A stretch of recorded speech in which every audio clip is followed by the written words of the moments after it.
রোজার জন্য আমাদেরকে সেহরি ইফতার করতে হবে। সেহরি এবং ইফতার আমরা কখন করব? সেহরি ইফতারের ফজিলতগুলো কি কি আমরা সংক্ষিপ্ত আকারে জেনে নেওয়ার চেষ্টা করি।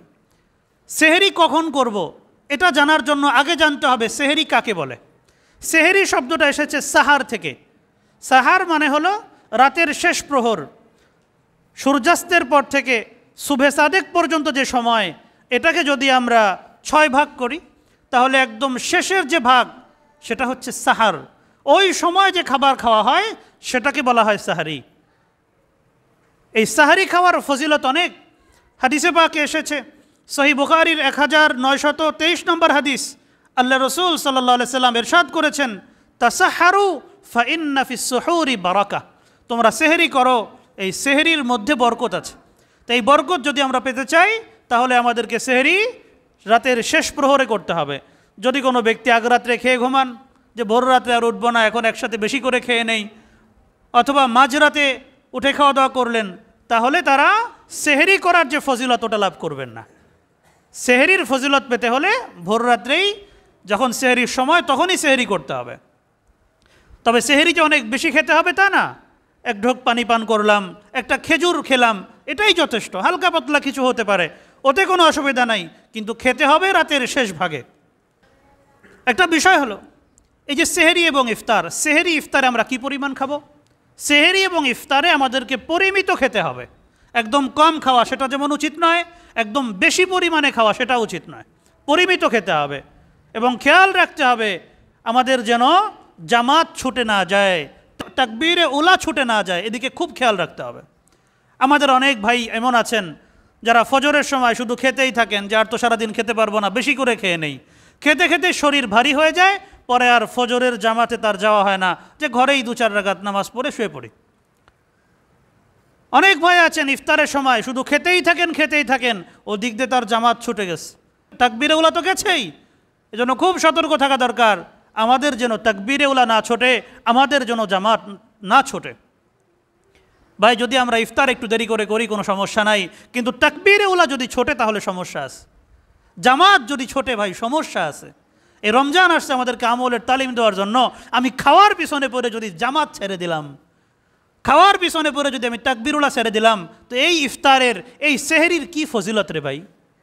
এজন্য আমরা একটু ভালো করে বোঝার চেষ্টা করি, আমাদের সেহরি ইফতার যেন আমাদেরকে জামাত থেকে, তাকবীরে উলা থেকে গাফিল করতে না পারে।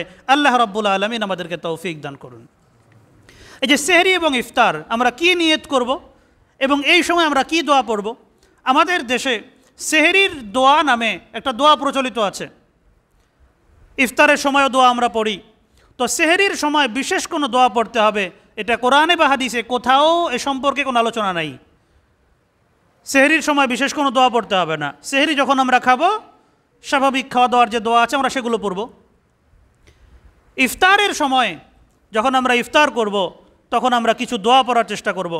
আবু দাউদ শরীফের 2357 এবং 58 নম্বর হাদিসে 2টি দোয়া বর্ণিত হয়েছে।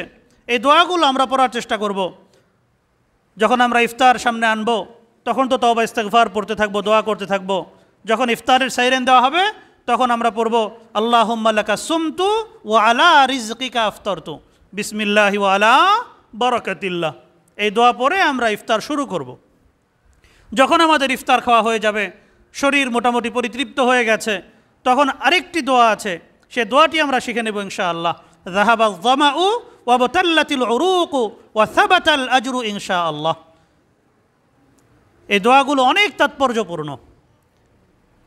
সংক্ষেপে একটু বলে দেই যে আল্লাহুম্মা লাকা সুমতু ওয়া আলা রিজকিকা আফতারতু, এই কথাটার অর্থ কি? যে আল্লাহ আপনার নামেই রোজা রেখেছিলাম এবং আপনার দেওয়া রিজিক দ্বারাই ইফতার করছি। রোজা কার খুশির জন্য রেখেছিলাম? আল্লাহর খুশির জন্য। আমল যখন শুরু করব তখন একবার ইখলাস নবায়ন করতে হবে। যখন আবার আমল পূর্ণতা লাভ করছে তখনও ইখলাস নবায়ন করতে হবে। যদি নিয়ত চলে আসে লোক দেখানোর জন্য, তাহলে ফজিলত বরবাদ হয়ে যায়, ফজিলত শেষ হয়ে যায়। এজন্য আল্লাহুম্মা লাকা সুমতু, আল্লাহ রোজা আপনার জন্য রেখেছিলাম। এই যে ইফতার করতেছি, আল্লাহ এটা আমার কোনো বরত্ব না, আমার কোনো কৃতিত্ব না, আপনার দেওয়া রিজিক দ্বারা ইফতার করতেছি, আপনার নামে ইফতার করতেছি, আপনার বরকতের আশা ইফতার করতেছি। যখন ইফতার করা হয়ে যাবে তখন দোয়া পড়ব, যাহাবাল যামা ওয়া বাতাল্লাতিল উরুক ওয়া সাবাতাল আজরু ইনশাআল্লাহ। ক্লান্তি দূর হয়ে গেছে, শরীর মন প্রশান্তি লাভ করেছে এবং আল্লাহ চাহে তো আমাদের প্রতিদানও সুনিশ্চিত হয়ে গেছে।